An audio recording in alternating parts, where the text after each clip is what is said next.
viral হওয়ার জন্য বাইরের এই শিক্ষিকা কি অবস্থা করতেছে পেটের ক্ষুধা ইচ্ছা করে গাড়ি নিচে মারি ঝাপ কেন্দ্রে শিক্ষক হইলাম বাপরে বাপ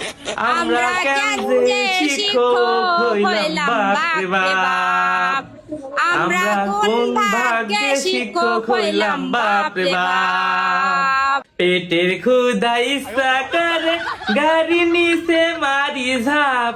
পেটের ক্ষুধা ইচ্ছা করে গাড়ি নিচে মারি ঝাপ কেন্দ্রে শিক্ষক হইলাম বাপরে বাপ আমরা কেন্দ্রে শিক্ষক হইলাম বাপরে বাপ আমরা কোন ভাগ্যে শিক্ষক হইলাম বাপরে বাপ আমরা কোন ভাগ্যে শিক্ষক হইলাম বাপরে বাপ